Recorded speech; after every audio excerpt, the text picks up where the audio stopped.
Apa kabar pemirsa dimanapun Anda berada? Berjumpa kembali dalam program TVR 09 bersama saya Zia Ulbar dan juga rekan saya. Bersama saya Angga Noktarini dan dalam 30 menit ke depan kami akan sajikan kepada Anda sejumlah berita nasional khususnya dari sudut pandang DPR RI sebagai referensi Anda dalam memahami dinamika politik, hukum, ekonomi, sosial dan juga budaya yang ada di Indonesia. Dan pemirsa inilah TVR 09 selengkapnya.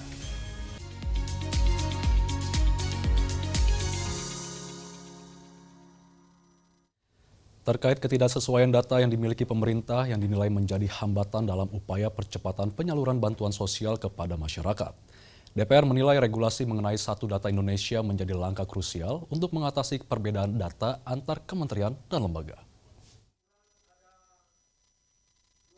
Ketidaksesuaian data yang dimiliki pemerintah saat ini dinilai menjadi hambatan dalam upaya percepatan penyaluran bantuan sosial kepada masyarakat. Menanggapi hal ini, pimpinan DPR RI meyakini regulasi mengenai satu data Indonesia menjadi langkah krusial untuk mengatasi perbedaan data antar kementerian dan lembaga. Wakil Ketua DPR RI Sufmi Dasko Ahmad mengatakan, rancangan Undang-Undang Satu Data Indonesia akan segera dibahas sebagai landasan hukum dalam menyelaraskan data pemerintah. Sufmi Dasko menyampaikan, pembahasan mengenai regulasi satu data bertujuan untuk mendorong terciptanya sistem data nasional yang terintegrasi dengan baik, sehingga setiap instansi pemerintah memiliki acuan data yang sama dalam menyusun kebijakan. Ya, satu data itu kita lebih banyak pengalaman di bencana kemarin misalnya bahwa data satu kementerian dengan kementerian lain itu berbeda-beda sehingga kemudian di lapangan juga terjadi ketidaksinkronan ketika kemudian memberikan bantuan kepada para pengungsi.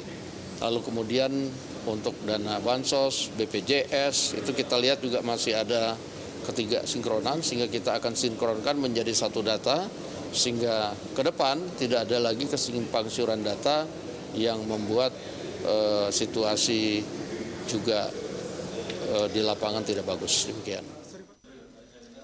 Sufmi Dasko juga menambahkan, dengan adanya sistem satu data yang terpadu, pemerintah diharapkan mampu memaksimalkan ketepatan dalam perencanaan program, penyaluran bantuan, hingga pelayanan kepada masyarakat. Zikri, Afia, dan Denus, TVR Parlemen, melaporkan.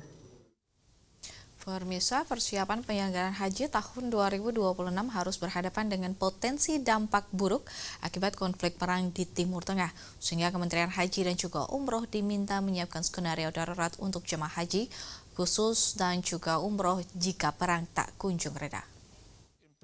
Persiapan penyelenggaraan ibadah haji tahun 2026 harus berhadapan dengan potensi dampak buruk akibat konflik perang di Timur Tengah. Dalam rapat kerja Komisi 8 DPR RI dengan Menteri Haji dan Umroh Indonesia, dibahas skenario untuk mengantisipasi kemungkinan terburuk akibat konflik global. Anggota Komisi 8 DPR RI Seli Andriani Gantina meminta Kementerian Haji dan Umroh untuk menyiapkan skenario jika situasi perang di Timur Tengah tak kunjung reda. Undang-Undang Nomor 14 Tahun 2025 dan perubahan ketiga Undang-Undang Nomor 8 Tahun 2019 Pasal 112 menjelaskan perang yang mengancam keselamatan jemaah haji dan umroh perlu penanganan khusus. Saat ini, skenario yang disiapkan Kementerian Haji dan Umroh Indonesia hanya berfokus pada jemaah haji reguler. Padahal kuota 221.000 jemaah meliputi haji reguler dan haji khusus. Mitigasi ini pun seharusnya juga meliputi untuk jemaah haji khusus. Kita hanya berfokus kepada jemaah haji reguler semua yang disiapkan oleh kita. Tetapi bagaimana dengan jemaah haji khususnya? Ada missing di situ. Jangan sampai nanti DPR diminta untuk persetujuannya, tetapi kita lost terhadap jemaah haji khusus yang sebetulnya menjadi bagian dari penyelenggaraan Bapak juga. Jemaah haji khusus itu penerbangannya bukan kita yang menentukan, Pak Menteri. Mereka menentukan sendiri. Kita nggak tahu mereka menggunakan pesawatnya Garuda Airlines, Saudi Arabia, Emirates atau apapun. Skenario pemulangan alternatif juga perlu disiapkan pemerintah apabila jalur penerbangan utama terganggu. Namun perubahan rute penerbangan dipastikan menaikkan biaya operasional yang perlu diantisipasi Kementerian Haji dan Umroh Indonesia. Julian, TVR Parlemen, melaporkan.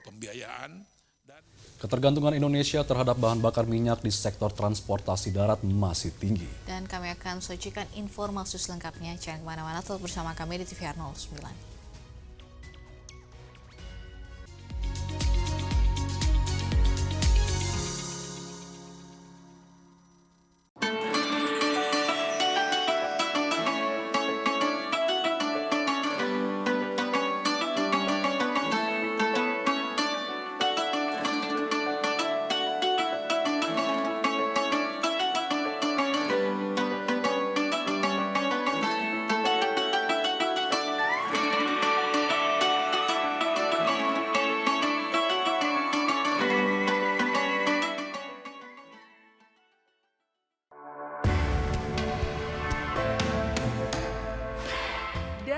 Sidang Senayan, Jakarta, menyajikan liputan langsung kinerja DPR RI.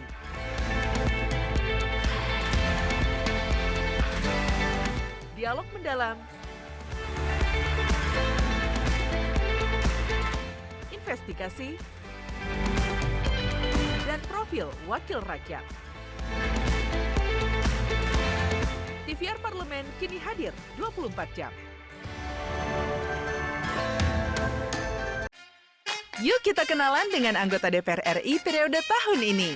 Dari depan kursi, di balik kursi, gini, di balik kursi. Aku ingin menjadi sesuatu yang mungkin bisa kau rindu. Acap kahiji, rukun sakabehna, gitulah pokok nama. Semakin penasaran kan bagaimana kiprah karir politiknya? Hanya di TVR Parlemen.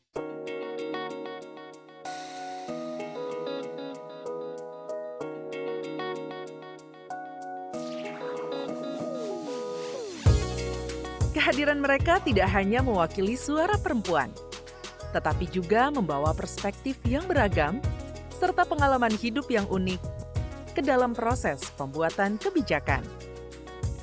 Saksikan Perempuan Parlemen hanya di TVR Parlemen.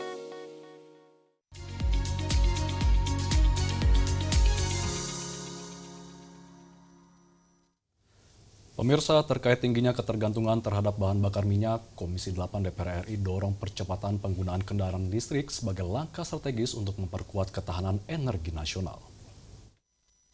Ketergantungan Indonesia terhadap bahan bakar minyak di sektor transportasi darat masih tinggi. Anggota Komisi 12 DPR RI Benianto mendorong percepatan penggunaan kendaraan listrik sebagai langkah strategis untuk memperkuat ketahanan energi nasional. Saat kunjungan kerja Komisi 12 DPR RI ke Jawa Timur, Benianto mengungkapkan konsumsi BBM nasional saat ini mencapai sekitar 1,6 juta barel per hari. Namun, produksi dalam negeri belum mampu memenuhi kebutuhan tersebut, sehingga Indonesia masih mengimpor sekitar 1 juta barel per hari. Ia menyebut, hampir setengah konsumsi BBM nasional berasal dari sektor transportasi darat. Oleh karena itu, Benianto menilai, peralihan ke kendaraan listrik dapat menjadi solusi jangka panjang untuk mengurangi ketergantungan terhadap BBM, terutama di tengah potensi gejolak energi global. Benianto juga menekankan pentingnya pengembangan stasiun pengisian kendaraan listrik umum atau SPKLU hingga ke berbagai daerah.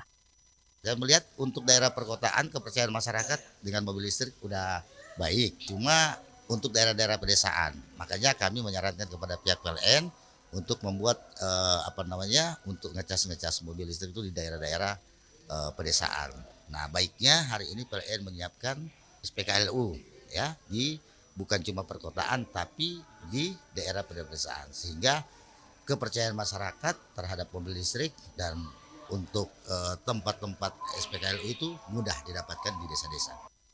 Jelang Hari Raya Idul Fitri 2026, PLN terus memperluas infrastruktur pengisian kendaraan listrik dengan menyiapkan 1.681 unit SPKLU di 994 lokasi, meningkat 1,7 kali lipat dibandingkan tahun sebelumnya. Dari Surabaya, Jawa Timur, Fitian Aunila, TVR Parlemen melaporkan. Terkait tingginya sisa lebih perhitungan anggaran di sejumlah daerah yang masih menjadi catatan dalam pengelolaan keuangan daerah, BHKN DPR RI lakukan uji petik implementasi Undang-Undang Nomor 1 Tahun 2022 tentang hubungan keuangan pusat dan daerah guna pastikan perencanaan dan penganggaran APBN dan APBD berjalan dengan selaras. Tingginya sisa lebih perhitungan anggaran atau SILPA di sejumlah daerah masih menjadi catatan dalam pengelolaan keuangan daerah. Merespon kondisi tersebut, Badan Akuntabilitas Keuangan Negara atau BAKN DPR RI melakukan uji petik implementasi Undang-Undang Nomor 1 Tahun 2022 tentang hubungan keuangan pusat dan daerah untuk memastikan perencanaan dan penganggaran APBN dan APBD berjalan selaras. Dalam kunjungan kerja ke Provinsi Jawa Barat, Wakil Ketua BAKN DPR RI Herman Heron menyampaikan, BAKN DPR RI terus mendorong perbaikan tata kelola keuangan negara, khususnya dalam perencanaan dan pengelolaan anggaran antara pemerintah pusat dan pemerintah daerah. Dari hasil tinjauan, BAKN masih menemukan tingginya SILPA di sejumlah daerah. Kondisi tersebut menjadi indikasi adanya keterlambatan dalam proses perencanaan dan penyerapan anggaran. Meski demikian, sejumlah perbaikan mulai terlihat melalui mekanisme evaluasi berlapis. Kini, program di tingkat kabupaten kota wajib mendapat persetujuan gubernur, sementara perencanaan di provinsi harus selaras dengan kebijakan pusat.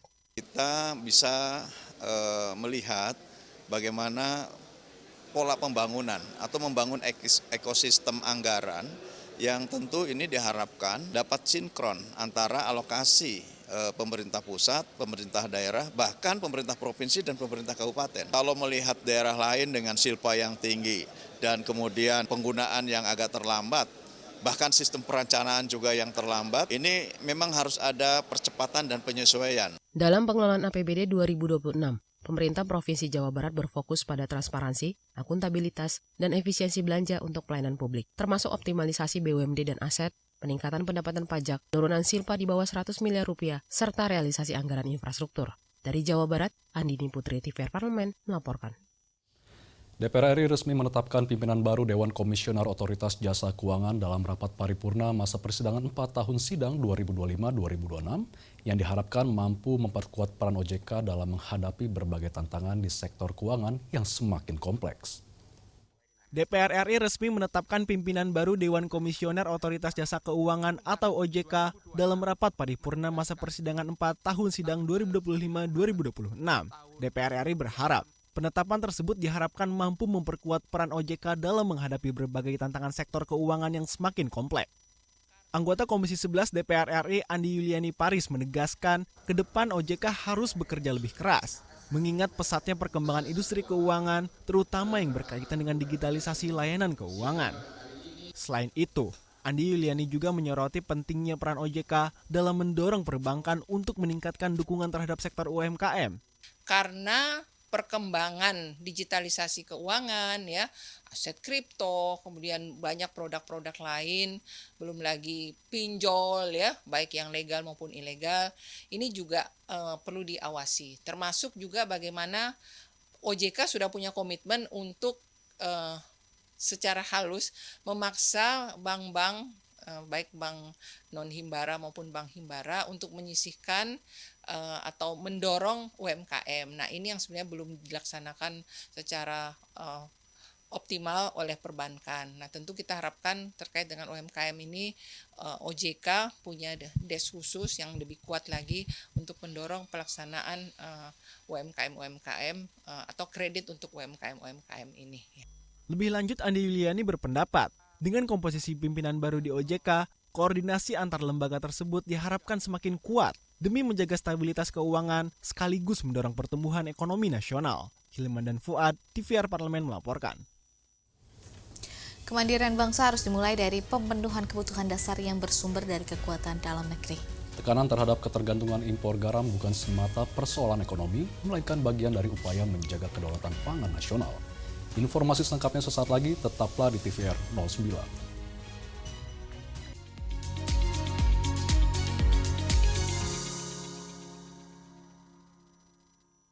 Idul Fitri hadir membawa kita kembali pada kesucian diri. Di hari yang fitri ini, marilah kita saling membukakan pintu maaf, mempererat kebersamaan, dan memperkuat semangat gotong royong untuk membangun Indonesia yang lebih baik. Selamat Hari Raya Idul Fitri 1447 Hijriah.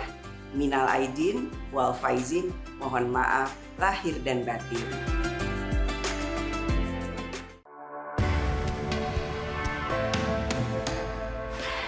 Dari ruang sidang Senayan, Jakarta, menyajikan liputan langsung kinerja DPR RI.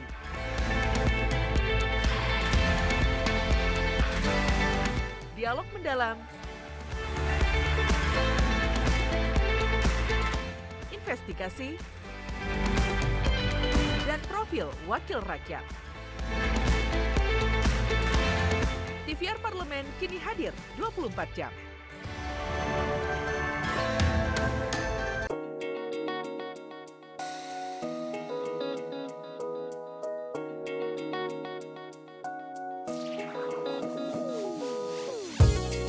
Kehadiran mereka tidak hanya mewakili suara perempuan, tetapi juga membawa perspektif yang beragam serta pengalaman hidup yang unik ke dalam proses pembuatan kebijakan.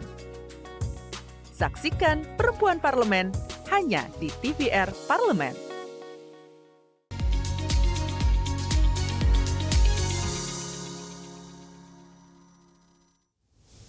Pemirsa, DPR RI memandang swasembada garam sebagai ikhtiar bersama yang menuntut keberpihakan nyata kepada petambak dan juga penguatan teknologi serta tata niaga yang adil. Dengan langkah terukur dan komitmen berkelanjutan, Indonesia diyakini mampu berdiri tegak sebagai bangsa maritim yang berdaulat dan mandiri. Dan kita akan simak liputan mendalam yang telah dikemas tim redaksi TVR Parlemen dalam segmen editorial Parlemen berikut ini.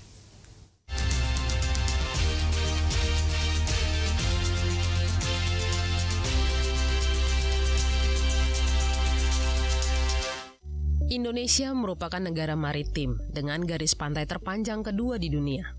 Namun, ironisnya, kebutuhan garam nasional hingga kini masih bergantung pada impor. Kementerian Kelautan dan Perikanan memprediksi produksi garam nasional pada tahun 2026 berada di kisaran 1 juta ton. Sementara kebutuhan dalam negeri mencapai 4,5 hingga 5 juta ton per tahun, baik untuk konsumsi maupun industri. Kekurangan tersebut selama ini ditutup melalui impor. Kondisi ini menjadi perhatian serius Komisi 4 DPR RI.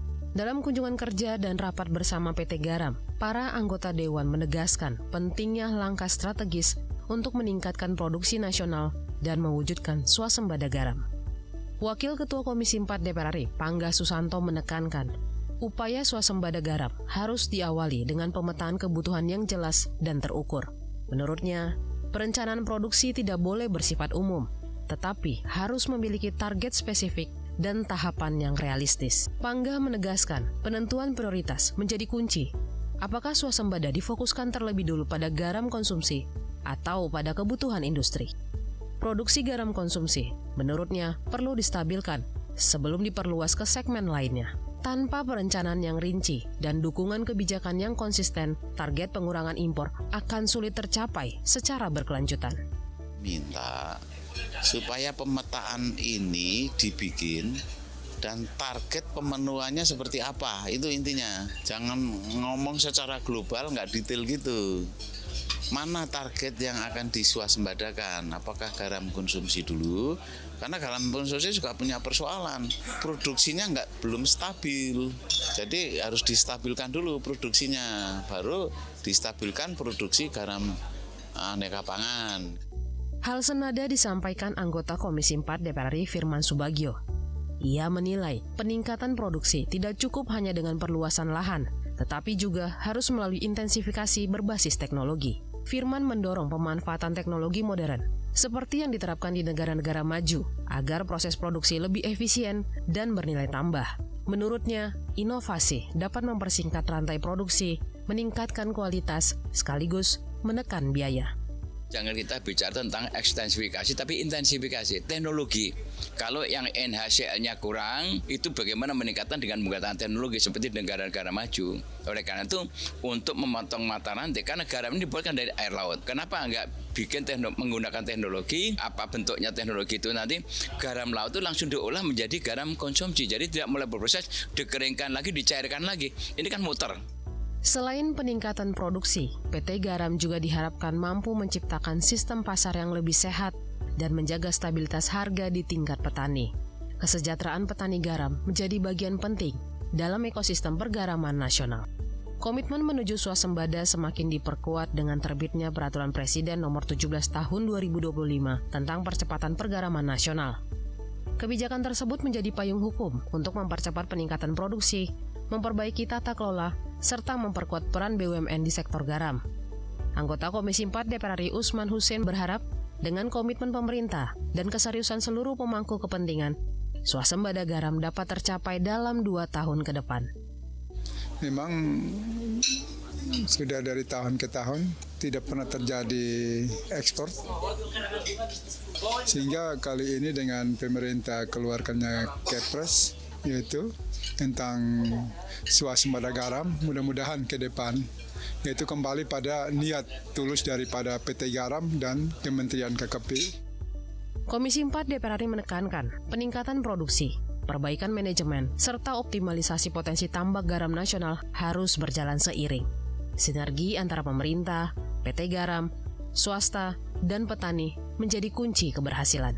Dengan langkah terukur, dukungan regulasi, dan pemanfaatan teknologi, Indonesia diharapkan mampu memperkuat kedaulatan garam nasional, mengurangi impor, serta meningkatkan kesejahteraan petani.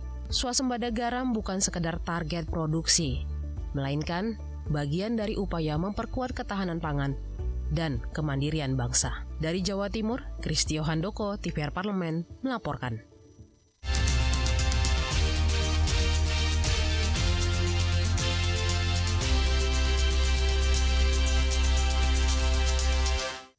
Pemirsa, Taman Sari Yogyakarta selama ini dikenal sebagai salah satu destinasi wisata populer dengan spot foto yang menarik dan instagramable. Nah, ini betul sekali ya. Namun di balik keindahannya ini, Taman Sari menyimpan nilai sejarah dan filosofi yang menjadikan lebih dari sekedar tempat bersuah foto.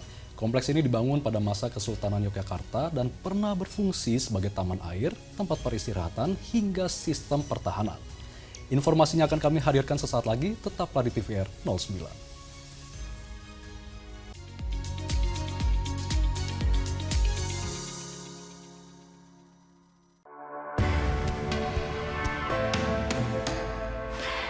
Dari ruang sidang Senayan, Jakarta, menyajikan liputan langsung kinerja DPR RI.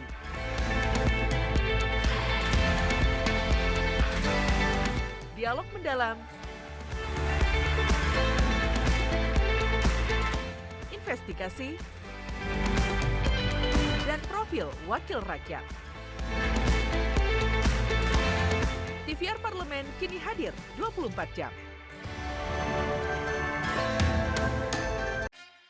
Yuk kita kenalan dengan anggota DPR RI periode tahun ini. Dari depan kursi, balik kursi. Gini, di balik kursi. Aku ingin menjadi sesuatu yang mungkin bisa kau rindu. Acap kahiji, rukun sakabehna. Gitulah pokoknya mah. Semakin penasaran kan bagaimana kiprah karir politiknya? Hanya di TVR Parlemen.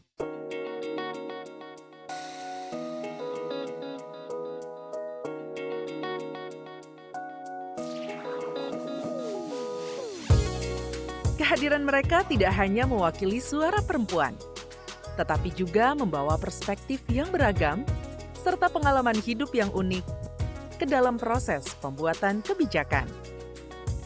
Saksikan Perempuan Parlemen hanya di TVR Parlemen.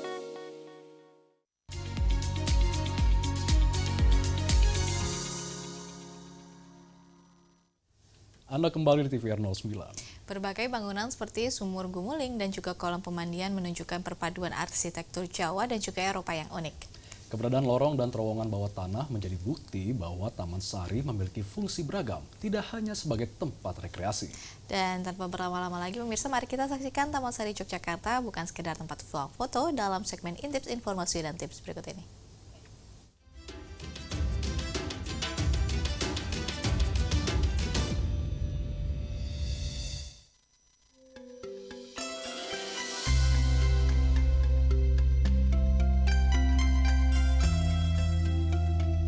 Saat ke Yogyakarta, Taman Sari sering jadi salah satu destinasi favorit.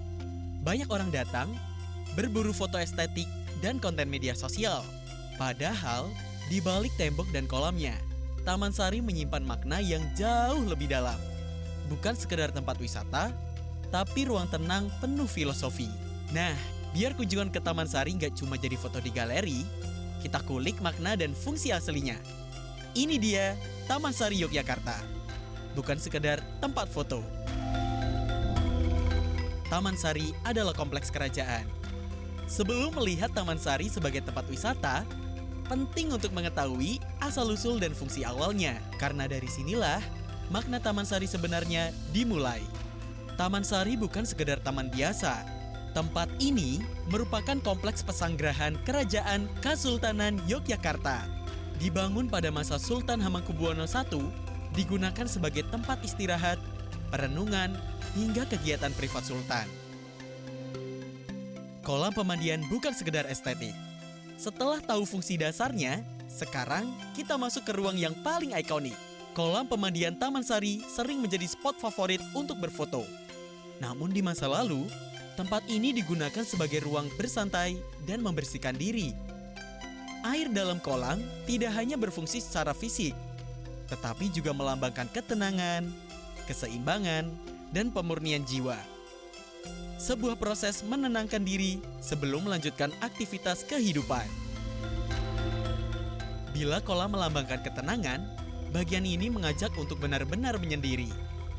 Taman Sari tidak hanya digunakan sebagai tempat istirahat, namun juga sebagai ruang meditasi bagi Sultan.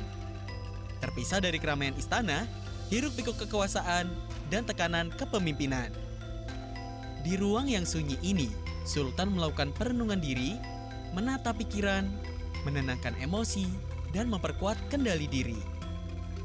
Taman Sari menjadi simbol bahwa kepemimpinan tidak hanya soal kuasa, tetapi juga soal keseimbangan batin dan kebijaksanaan diri. Terowongan rahasia dan jalur bawah tanah.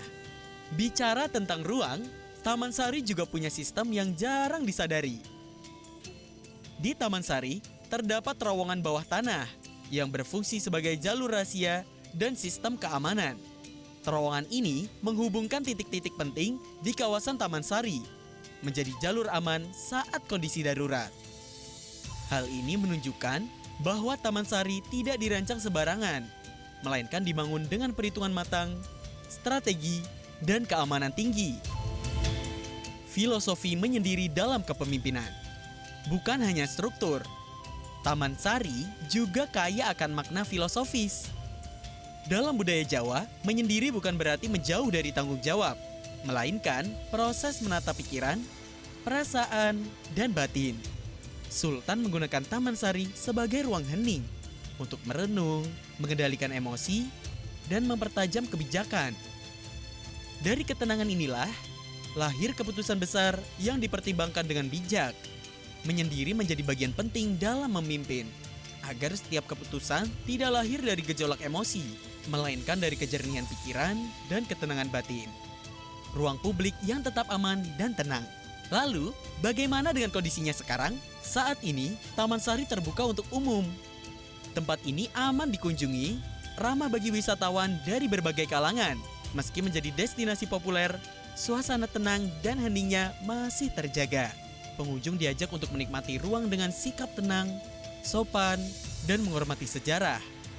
Inilah yang membuat Taman Sari tetap nyaman, sekaligus memberi ruang untuk menarik napas sejenak di tengah kota. Wisata dengan sikap menghargai. Terakhir, ini yang perlu kita ingat saat berkunjung. Taman Sari bukan hanya latar foto. Tempat ini adalah warisan budaya dan sejarah.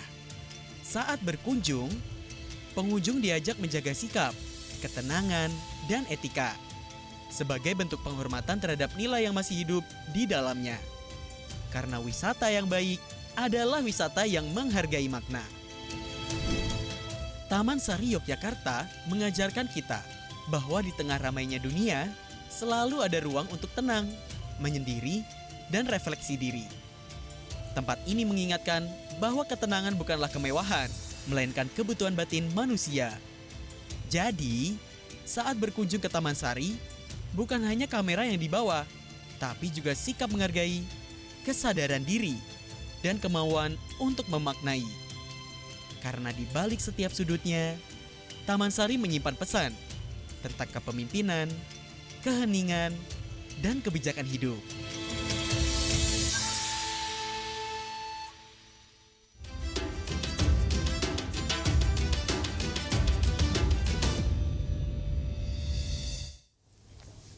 Pemirsa TVR Parlemen, demikianlah TVR 09 edisi pagi ini, dan segenap kru TVR Parlemen yang bertugas mengucapkan terima kasih telah menyaksikan TVR 09 hari ini. Saya Angga Noktarini dan juga rekan saya Zia Ulbar. Sampai jumpa di TVR 09 selanjutnya. TVR Parlemen, Referensi Indonesia.